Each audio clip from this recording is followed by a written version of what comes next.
Good morning, students. Today we are going to forms of government and democracy. Lessons today continue.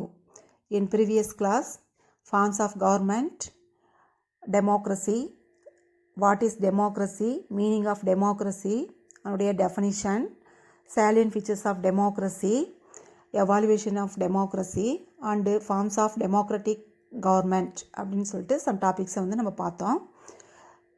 Today in this video, types of democracy. Two types of democracies, one direct democracy and another one indirect or representative democracy. Two types சொல்கிறோம். அதில் வந்து direct and indirect, அதாவது நேரடி மக்களாட்சி and மறைமுக மக்களாட்சி அப்படின்னு சொல்லக்கூடியது. Direct democracy. First we will learn about direct democracy. When the people themselves directly express their will on public affairs, the type of government is called pure or direct democracy. எந்த ஒரு கவர்மெண்ட்டில் வந்து people வந்து public affairs பொது கருத்துக்களை வந்து தன்னுடைய விருப்பத்தை தெரிவிக்கிறாங்களோ அதுதான் டைரக்ட் டெமோக்ரஸி. அதாவது அரசாங்கத்தினுடைய பொது கருத்துக்களுக்கு மக்கள் வந்து எஸ் ஆர் நோ பதில் சொல்லக்கூடியது தான் டைரக்ட் டெமோக்ரஸி. அது வந்து பாப்புலேஷன் லோ கண்ட்ரீஸில் தான் அதை வந்து ஃபாலோ பண்ண முடியும். அதுக்கு எக்ஸாம்பிள் ஆன்சியன் கிரீக், ஸ்விட்சர்லாந்து. இது direct democracy. Next indirect democracy or representative democracy. When the people express their will on public affairs through their elected representatives, the type of government is called indirect or representative democracy. இந்த indirect டெமோக்ரஸியில் மக்கள் வந்து டைரக்டாக இல்லாமல் elected representatives தேர்ந்தெடுத்து அனுப்பிச்சிருக்காங்களே representatives அவங்க மூலமாக தங்களுடைய விருப்பங்களை தெரிவிக்கக்கூடியது தான் இன்டைரக்ட் டெமோக்ரஸி. இது நம்ம இந்தியா இது மாதிரி இருக்கக்கூடிய பெரிய நாடுகளுக்கு இது உகந்ததாக இருக்குது. இதுக்கு example India, USA and UK, France இதெல்லாம் இன்டைரக்ட் டெமோக்ரஸிக்கு எக்ஸாம்பிள். இப்போ இதனுடைய merits and demerits of democracy. இப்போ எந்த ஒரு கவர்மெண்ட்டாக இருந்தாலும் எந்த ஒரு முறையை வந்து ஃபாலோ பண்ணாலும் அதில் மெரிட்ஸும் இருக்கும் டிமெரிட்ஸும் இருக்கும். அதில் ஃபஸ்ட்டு நம்ம merits. Responsible and accountable government, பொறுப்பும் பதிலளிக்கும் கடமையும் கொண்ட ஒரு அரசாங்கம் அப்படின்னு சொல்லலாம். நெக்ஸ்ட்டு ஈக்குவாலிட்டி அண்டு ஃப்ராட்டர்னிட்டி, சமத்துவமும் சகோதரத்துவமும் கொண்டது. Sense of responsibility among common people, common பீப்புள்கிட்டயே ஒரு ரெஸ்பான்சிபிலிட்டி இருக்கும், பொறுப்புணர்ச்சி அப்படின்னு சொல்லக்கூடியது இருக்கும். நெக்ஸ்ட்டு லோக்கல் செல்ஃப் கவர்மெண்ட், அதாவது உள்ளாட்சி அமைப்புகள்னு சொல்லுவாங்களே, தல சுய ஆட்சின்னு சொல்லுவாங்க, அது கொண்டது. Development and prosperity for all, அதாவது அனைவருக்கும் வளமும் வளர்ச்சியையும் கொடுக்கக்கூடியதாக இருக்கும். பாப்புலர் சாவரின்ட்டி, அது மக்கள் உடைய இறையாண்மை, sovereignty. Next sense of cooperation and fraternal feeling, மக்களுக்கு ஒரு சகோதர மனப்பான்மையையும் ஒரு கூட்டு உறவையும் ஏற்படுத்தக்கூடியது.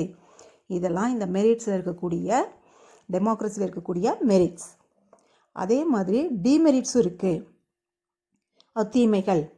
Indirect or representative nature of democracy, அது மறைமுகம் அல்லது நம்ம தேர்ந்தெடுக்க அனுப்பினோடைய ரெப்ரசன்டேட்டிவ் அவங்களால ஆளப்படக்கூடியது. Next lack of interest in democratic process and hence lower turnout in elections. அதாவது நம்ம டெமோக்ராட்டிக் ப்ராசஸில் மக்களுக்கு வந்து நம்ம வாக்களிக்கிறோம் இல்லையா, அந்த வாக்களிக்கக்கூடிய ஆர்வமின்மை இல்லாததுனால 100% வந்து வாக்கு வந்து அங்கே பதிவாகாது. இது ஒரு லேக். அப்போ ஒரு டெமோக்ராட்டிக் கண்ட்ரியில் 100% என்ன பண்ணணும், நம்ம எலெக்ட் பண்ணணும், அவங்க வந்து ஓட்டு போடணும். அப்போ இதில் வந்து நிறையா லேக் ஆகும். இப்போ ஒவ்வொரு எலெக்ஷன்லேயும் ஒரு 60, 64, 70, 80 இந்த மாதிரி தான் இருக்கும். அழிஞ்சு 100% வந்து ஓட்டு வந்து பதிவாகாது. அப்போ அது ஒரு நமக்கு லேக் தான். Instability in governance due to fractured mandate, ஒரு நிலையான அரசாங்கமும் கிடையாது, நிலையற்ற ஒரு அரசாங்கத்திற்கு வழிவகுக்கக்கூடியதாக அமைஞ்சிரும். Delay in decision making process, அதே மாதிரி எந்த ஒரு முடிவு எடுக்கக்கூடியதுலேயும் டிலே ஆகும். ஏன் அப்படின்னு கேட்டால், ஒரு லா பாஸ் பண்ணுறதா இருந்தாலும் சரி, எந்த ஒரு முடிவு எடுத்தாலும் சரி, அதில் எம்எல்ஏ எம்பி அவங்களுடைய சப்போர்ட் இருக்கணும், அதில் மெஜாரிட்டியாக இருக்கணும். அப்படி இல்லை அதுக்கு ஆப்போசிட் தெரிவித்தாங்க அப்படின்னு சொன்னோம்னா அதில் அந்த டெசிஷன் எடுக்கக்கூடியதில் டிலே ஆகும். இந்த மாதிரி மெரிட்ஸும் இருக்குது, டிமெரிட்ஸும் இருக்குது. Next democracy in India. நம்ம India has a parliamentary form of democracy. நம்ம இந்தியா வந்து எந்த ஃபார்மில் நம்ம டெமோக்ரஸி இருக்குது அப்படின்னா பார்லிமெண்ட்ரி ஃபார்ம் ஆஃப் கவர்மெண்ட். நம்ம ஆல்ரெடி 2 டைப்ஸ் பார்த்தோம். ஒன் வந்து பார்லிமெண்ட்ரி ஃபார்ம் ஆஃப் கவர்மெண்ட், இன்னொன்று பிரசிடென்டல் ஃபார்ம் ஆஃப் கவர்மெண்ட் அப்படின்னு சொல்லி. இப்போ பார்லிமெண்ட்ரி ஃபார்ம் ஆஃப் கவர்மெண்ட் அப்படின்னு சொல்லி பார்த்தோன்னா அதில் ஹெட்ஸ் வந்து பிரசிடென்ட் அண்டு பிரைம் மினிஸ்டர் அப்படின்னு சொல்லுவாங்க. பிரசிடென்ட் அப்படிங்கிறது நாமினல் ஹெட்டு, பிரைம் மினிஸ்டர் தான் ரியல் ஹெட்டு. ஆனால் பிரசிடென்டல் ஃபார்ம் ஆஃப் கவர்மெண்ட்டில் ஒன்லி ரியல் ஹெட்டு தான் பிரசிடென்ட் தான். நம்ம இந்தியாவில் பார்லிமெண்ட்ரி ஃபார்ம் ஆஃப் கவர்மெண்ட்டை தான் நம்ம ஃபாலோ பண்ணுறோம். The Indian Parliament comprises the elected representatives of people and makes the law for the country. நம்ம எலெக்ட் பண்ணி அனுப்புகிறோம் இல்லையா அந்த ரெப்ரசன்டேட்டிவ்ஸ், அவங்க தான் மக்களுக்காக லாவை வந்து எழுதி கொடுக்குறாங்க, நம்ம மக்களுக்காக செயல்படுறாங்க. The participation of people in the decision making and the consent of citizens are the 2 important elements of the parliamentary form of government in India. நம்ம இந்தியாவில் இருக்கக்கூடிய இந்த பார்லிமெண்ட்ரி ஃபார்ம் ஆஃப் கவர்மெண்ட்டில் ஒரு கொள்கை முடிவு அப்படின்னு சொல்லக்கூடியதில் எடுக்கிறதுல மக்கள் வந்து அதில் பார்ட்டிசிபேட் பண்ணுறதும் அதுக்கு வந்து ஒப்புதல் கொடுக்கக்கூடியதும் முக்கியமாக பங்கு வகிக்கக்கூடியது. 2 தான் முக்கிய கூறுகள், எலமெண்ட்ஸ் அப்படின்னு சொல்லக்கூடியது. ஓகேவா? Next, India is the largest democratic country in the world. நம்ம வேர்ல்டுலேயே எடுத்துக்கிட்டோன்னா நம்ம இந்தியா தான் largest democratic country. Democracy in India works on 5 basic principles. Democracy வந்து 5 பேசிக் பிரின்சிபிள்ஸை வந்து கொண்டிருக்கு, அது கொள்கைகள் அப்படின்னு சொல்லக்கூடியது. Sovereign, socialist, secular, democratic and republic. அதாவது இறையாண்மை, சமதர்மம், சமய சார்பற்ற. நம்ம இந்தியாவை எப்படி சொல்லுவோம்? செக்யூலர் ஸ்டேட் அப்படின்னு சொல்லுவோம், சமய சார்பற்ற நாடு அப்படின்னு சொல்லுவோம். நெக்ஸ்ட்டு டெமோக்ராட்டிக், ரிபப்ளிக் அப்படின்னு சொல்லுவோம். ஓகேவா? மக்களாட்சி கொண்ட ஒரு குடியரசு நாடுன்னு சொல்லுவோம். இதுதான் 5 பேசிக் பிரின்சிபல், டெமோக்ரஸினுடைய 5 basic principles. Every person who is a citizens of India and who is not less than 18 years of age can exercise their right to vote in India based on universal adult suffrage. அதாவது நம்ம இந்தியாவில் right to ஓட்டுக்கு நமக்கு என்ன ஒரு பேசிக் அப்படின்னு சொல்லி பார்த்தோன்னா யூனிவர்சல் அடல்ட் சஃப்ரேஜ், அதாவது வயது வந்தோர் வாக்குரிமை அப்படின்னு சொல்லக்கூடியது. 18 ஏஜ் நமக்கு முடிஞ்சிருச்சு, ஒவ்வொரு சிட்டிசனுக்கும் 18 ஏஜ் ஃபினிஷ்டு அப்படின்னு சொன்னோம்னா நமக்கு ரைட்டிங் ஓட்ஸ் வந்து இருக்குது. அதுக்கு வந்து நோ டிஸ்கிரிமினேஷன், எந்த டிஸ்கிரிமினேஷனும் கிடையாது. அதாவது caste, creed, religion, region, gender and education, இப்படி எந்த விதமான வேறுபாடும் கிடையாது. Only for 18 age. இது முடிஞ்சிருந்தால் நமக்கு ரைட் டு ஓட், வாக்களிக்கக்கூடிய உரிமை உண்டு. அதனுடைய அடிப்படையில் தான் பீரியாடிக்கலாக 5 இயர்ஸ்க்கு 1 டைம் நமக்கு வந்து எலெக்ஷன் வரும்போது நம்ம அதை வாக்களிக்கிறோம். ஓகே, டு யூ நோ பாருங்கள், the parliament house in India was designed by the British architect Edwin Lutyens and Herbert Baker in 1912 and 13. அந்த எட்வின் லுட்டியன்ஸ் அப்படிங்கிறவரும் ஹெர்பர்ட் பேக்கர் அப்படின்னு சொல்லக்கூடியவங்க தான் நம்மளுடைய பார்லிமெண்ட்டு சொல்கிறோம் இல்லையா, அதை வந்து டிசைன் பண்ணினாங்க 1912 and 13. ஆனால் கன்ஸ்ட்ரக்ஷன் ஒர்க் எப்போ ஆரம்பிச்சது அப்படின்னா 1921 ஆரம்பித்து 27 தான் முடிஞ்சது. ஓகே, நெக்ஸ்ட் டாபிக், எலெக்ஷன்ஸ் இன் இந்தியா. நம்ம இந்தியாவினுடைய தேர்தல். India has a quasi federal government. நம்ம இந்தியா வந்து அதிகார பகிர்வு கொண்டது, அதாவது குவாசி ஃபெடரல் கவர்மெண்ட். அதாவது நம்ம சொல்கிறோம் இல்லையா சென்ட்ரல், ஸ்டேட், லோக்கல் கவர்மெண்ட்டுன்னு சொல்கிறோம் இல்லையா, அந்த மாதிரி அதிகார பகிர்வு. With elected representatives at the federal, state and local levels. சென்ட்ரலுக்கும் நம்ம தேர்ந்தெடுக்கிறோம், ஸ்டேட் கவர்மெண்ட்டுக்கும் தேர்ந்தெடுக்கிறோம், லோக்கல் லெவல்ஸ்லேயும் நம்ம ரெப்ரசன்டேட்டிவ்ஸை வந்து எலெக்ட் பண்ணி அனுப்புகிறோம். Okay, the general elections are conducted by the election commission of India. இந்த எலெக்ஷன், ஜெனரல் எலெக்ஷன் வருது இல்லையா, அதை வந்து எலெக்ஷன் கமிஷன் ஆஃப் இந்தியா தான் கண்டக்ட் பண்ணுவாங்க. At the national level, the president of India appoints the prime minister. Prime மினிஸ்டரை நம்ம national லெவலில் யார் அப்பாயின்மெண்ட் பண்ணுறாங்க? President. Who enjoys majority in the Lok Sabha, the lower house of the Parliament of India. பார்லிமெண்ட்டில் லோக்சபாவினுடைய majority பார்ட்டியை தான் prime மினிஸ்டராக president வந்து அப்பாயின்மெண்ட் பண்ணுறாரு. ஓகே, நெக்ஸ்ட் டு யூ நோவில் பாருங்கள். பார்லிமெண்ட்டுன்னு சொன்னோம் இல்லையா, அந்த பார்லிமெண்ட்டில் 2 ஹவுசஸ் இருக்குது. ஒன்று Lok Sabha, another one Rajya Sabha. Lok Sabha is called lower house, another one house of people, அதாவது கீழவை அல்லது மக்களவைன்னு சொல்லக்கூடியது. அதே மாதிரி Rajya Sabha is called upper house or council of states, அது மேலவை அல்லது மாநிலங்களவை அப்படின்னு அழைக்கக்கூடியது. இதுதான் houses of parliament, 2 houses of parliament. All members of the Lok Sabha are directly elected through general elections, அது லோக்சபாவினுடைய மெம்பர்ஸ் எல்லாமே டைரெக்டாக நம்ம ஜெனரல் எலெக்ஷனில் எலெக்ட் பண்ணி அனுப்பப்படக்கூடியவங்க. Which take place once in every 5 years, அது பீரியடிக்கல் எலெக்ஷன்ஸ்க்கு எவ்வளோ time? 5 years 1 time.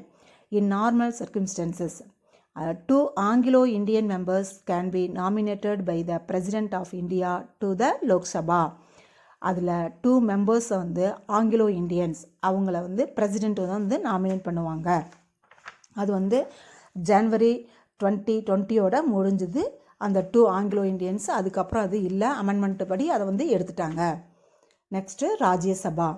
Members of Rajya Sabha, the upper house of the Indian parliament, are elected by an electoral college consisting of elected members of the legislative assemblies of the states and the union territories of India.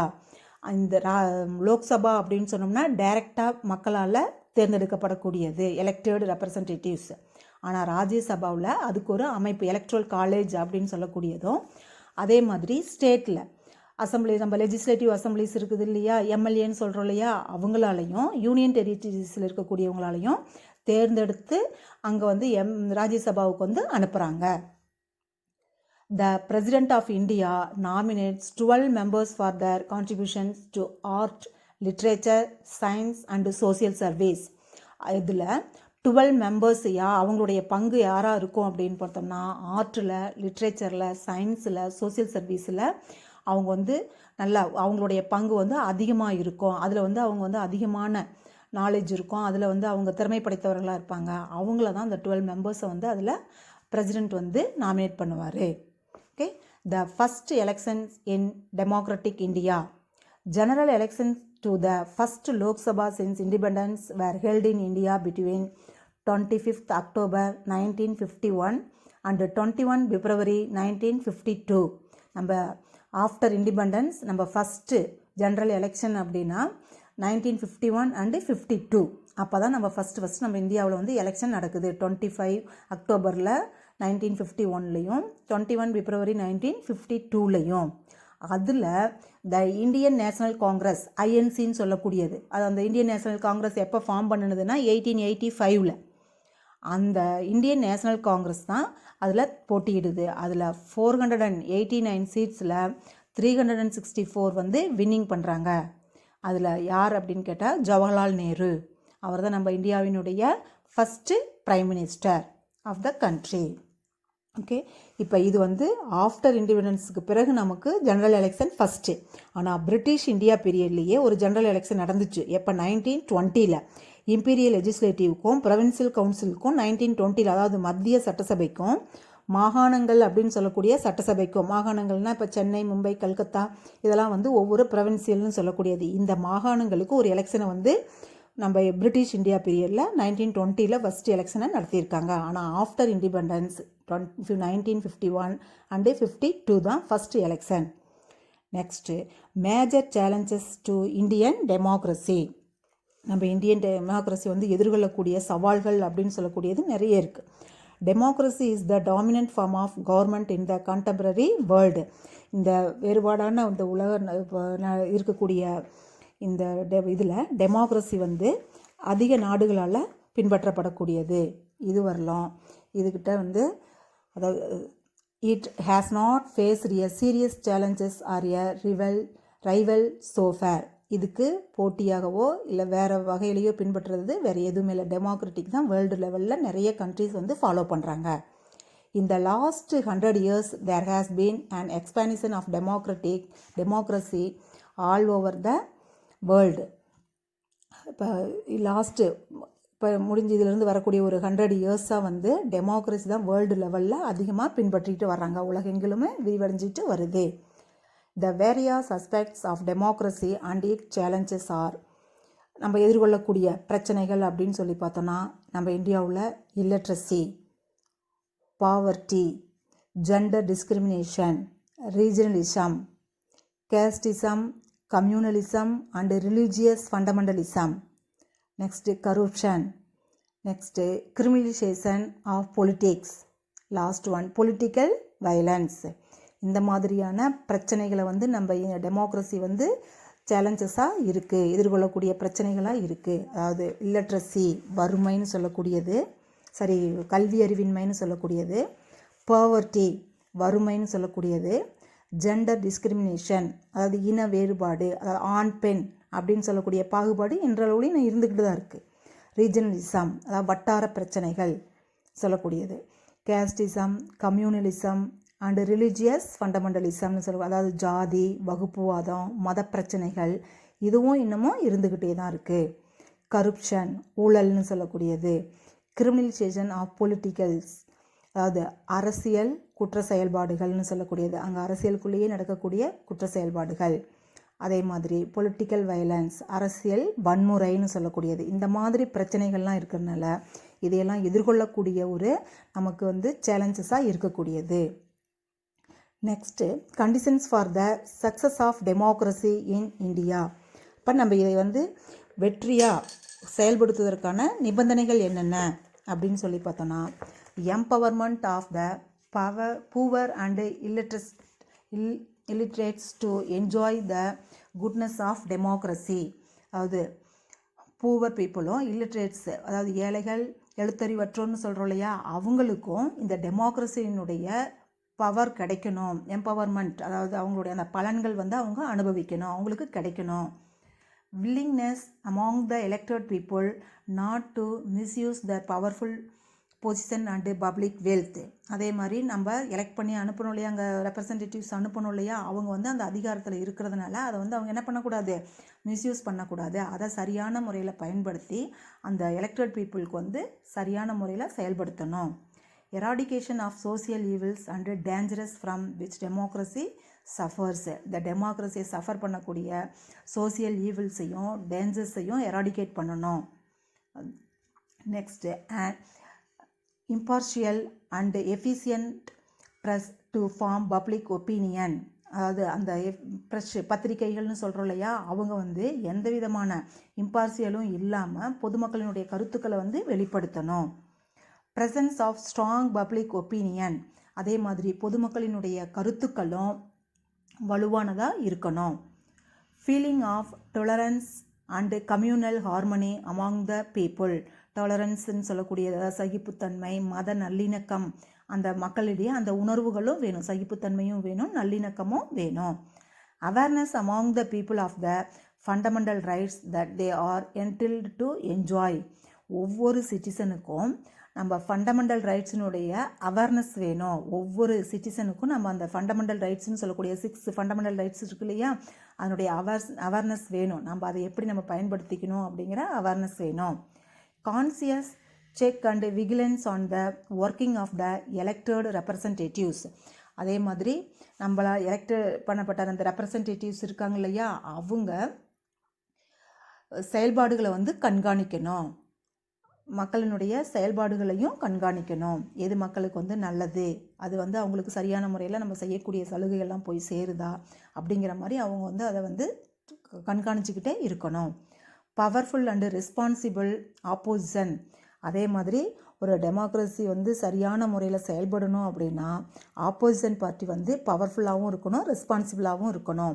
Opposition party வந்து அங்கே சரியான முறையில் இருந்தால் தான் ruling party கரெக்டான முறையில் ஆட்சி செய்யும். இப்போ டெமோக்ரஸியும் அங்கே சக்ஸஸ் ஆகிறதுக்கு ஒரு ஆப்போசிஷன் பார்ட்டியும் ஒரு ரீசனாக இருக்குது. ஓகே, இதுதான் டெமோக்ரஸி வந்து சக்ஸஸ் ஆகிறதுக்குரிய ரீசன். லாஸ்ட்டாக Indian democracy can be successful and vibrant only in citizens and reflect in their behavior of the basic democratic values like equality, freedom, social justice, accountability and respect for all. நம்ம ஏற்கனவே 5 பிரின்சிபல்ஸில் பார்த்தோம் இல்லையா? அதாவது சமத்துவம், சுதந்திரம், சமூக நீதி, பொறுப்புணர்வு, அனைவருக்கும் மதிப்பு கொடுக்கக்கூடியது, அதே மாதிரி மக்களாட்சி, அடிப்படை மக்களாட்சி பண்புகளை மனதில் கொண்டு செயல்படும் போது தான் அங்கே மக்களாட்சியானது, அதாவது டெமோக்ரஸி அப்படின்னு சொல்லக்கூடியது ஒரு துடிப்பானதாகவும் வெற்றிகரமானதாகவும் செயல்படும், சக்ஸஸ்ஃபுல்லாகவும் வைப்ரண்ட் துடிப்பானதாகவும் செயல்படும். இது எல்லாம் அந்த 5 பேசிக் பிரின்சிபல்ஸையும் மனசில் வச்சு செயல்படணும். Their mindset, thinking and behavior are expected to be in tune with the essential conditions of democracy.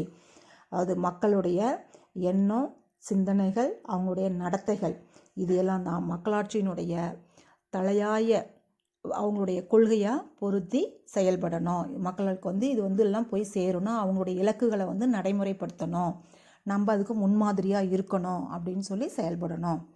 They have to appreciate the opportunities for their desired roles like participation, making in the system, accountable, fulfilling obligations and playing proactive roles to actualize the goals of democracy.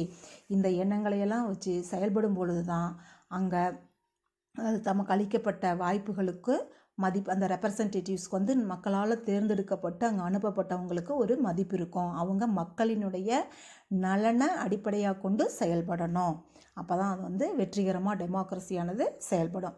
Okay students, இன்றைக்கி வீடியோவில் நம்ம types of democracy, அதில் 2 types, direct and indirect, அதனுடைய merits and demerits, next நம்ம இந்தியாவில் democracy எப்படி செயல்படுது, அந்த டெமோக்ரஸிக்காக எலெக்ஷன் எப்படியெல்லாம் நடைமுறைப்படுத்துகிறாங்க, அடுத்தது நம்ம ஃபஸ்ட்டு எலெக்ஷன் நம்ம டெமோக்ராட்டிக் இந்தியாவில் எப்போ, அந்த சேலஞ்சஸ் டு இந்தியன் டெமோக்ரஸி எப்படி, அந்த டெமோக்ரஸி சக்ஸஸ்ஃபுல்லாக இருக்கிறதுக்கு என்னென்ன கண்டிஷன்ஸ் அப்படிங்கிறத நம்ம இப்போ பார்த்தோம்.